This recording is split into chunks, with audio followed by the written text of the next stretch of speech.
Louis, what makes you think that Motherwell's the best place for you at this moment in time? I think the facilities, the opportunity to play in the Premiership. I think it's a fantastic opportunity, and one I don't think I could have turned down. Like I've said, I had a fantastic time at Wrexham.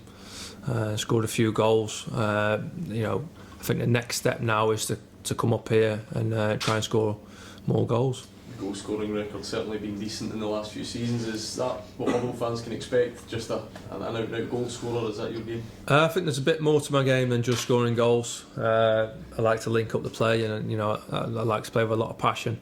I like to work hard, but hopefully I can mix all that in and become a better player. We know that Scottish football doesn't make the headlines down south all too often, but what did you know about the league up here or even Motherwell before you came up? I knew a little bit. Obviously, the Rangers game was everywhere. I don't think you could miss that. It was brilliant. Seen a few clips on Twitter and what have you. But yeah, I've seen a few of the games. Obviously, I've seen Celtic play a couple of times. But if I'm totally honest, I haven't seen a great deal.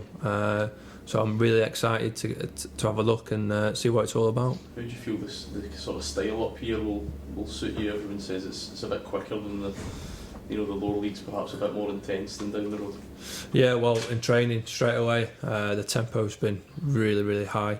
I think it might suit me a little bit more, if I'm honest. That's the kind of player I am. I like to do it nice and quick and sharp. Hopefully I can adjust straight away and start off really well. Is this a step up for you? I think so, yeah. I think the conference is a competitive league, but I think the standard up here is much better.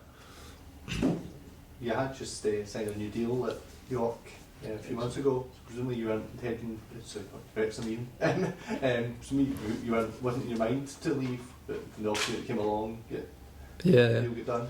Yeah, that's it. I signed a new deal at Wrexham. I think it was just after Christmas. I was really happy there, scoring goals, enjoying my football. But when an opportunity like this comes about, I'd be stupid to turn it down. Not just for myself, but for my family as well. I spoke to the missus, and we've got a little one as well. So it was too much of a good opportunity to turn down as a family. You have had your fair share of loan spells, and you've not really spent more than a season at a club. Is this a chance for you to really settle down now? Yeah, definitely. I think you've seen that from a 3-year deal. Probably the longest deal I've had. I think I had a 2-year at Stoke as a kid, but other than that, I've done 1-year stints. Maybe that it can be good, like you've seen at Wrexham and Nuneaton. There is good 1-year stints, but hopefully I can get settled and I can stay at a club for a number of years and score as many goals as possible. It's not often you see 3-year deals handed out here either, so is that a show of faith in you that you're keen to repay? Definitely. I was surprised at the 3-year deal as well, but like you say, I've got to repay the gaffer for believing in me and to bringing me to this club. That's what I'm going to do. Who did you work with at Stoke? What kind of players did you learn off there? There was a number of players. Ricardo Fuller, who was a striker. I obviously worked quite close with him. Good Johnson, towards the end of his career, came to us. Tuncay, Turkish international. So yeah, I've had Mama Sidibe, who was a big target man. So I've had a fair few to learn off and take pointers off.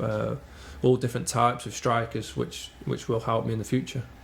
Did you obviously had to go down a few levels. Did you always feel that you had the talent and the attitude to get back up again? Yeah, definitely.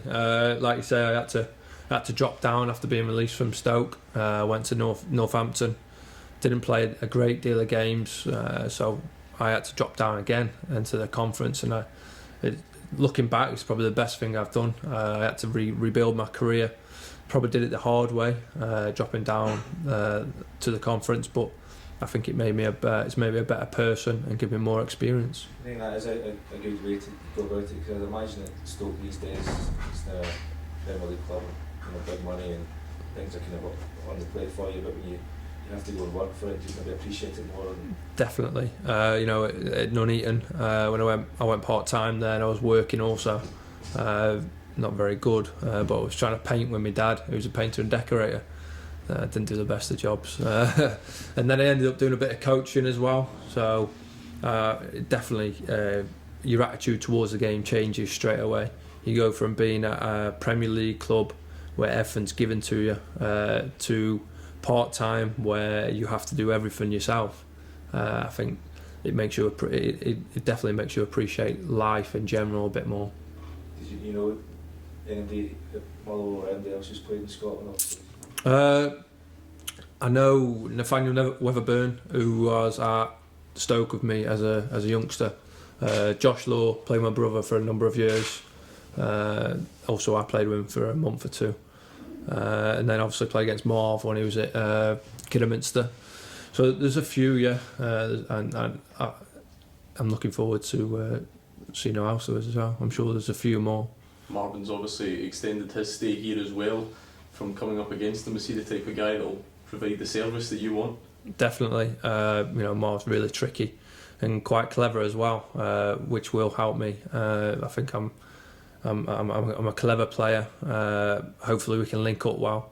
I know Lionel on the other side as well he's got great vision, and he's certainly bright as well. So hopefully we can all link up quite well. What was it like playing at Wembley? Yeah, unbelievable experience. Not quite the result we wanted, but the experience of walking out that tunnel and seeing 12, 13, 14,000 fans was unbelievable. And lucky enough, scoring a couple of goals as well was something else. Is that some of the biggest goals in your career then? Yeah, definitely. Probably on the biggest stage, definitely. I think the equaliser that I managed to get, the second one, was such a surreal moment. I think I had to watch it about 4 times after to realise what happened. But the result, it kind of overtook it. It didn't mean anything. I think if that would have got us the win, then it would have been a different story. In what way does that set you up then in terms of playing in big stadiums in Scotland? Then you've got at least a Celtic Park to go to. Does that kind of lay the groundwork for you? Definitely. I think it'll help me out. That experience at Wembley, and also the experience I had at Stoke City, going to Stamford Bridge, probably 40, 50,000 people, albeit I wasn't playing, but I was on the bench, and that they're all experiences that have probably helping me for this season. Did it help that the manager's just brought in sort of 3 new strikers, within a week? So and even Keogh, there's no one that's been here for a while in the shop. The 3 of you is just trying to prove who's the best 2 or 3. Yeah, I don't know whether it'll help or not. I just think as an individual, you've got to go about your business the way you always do. I think if you focus on yourself, and then if you try and work with someone as well, it's a bonus. I think if everyone tries to work as hard as they possibly can, then the rest will take care of itself.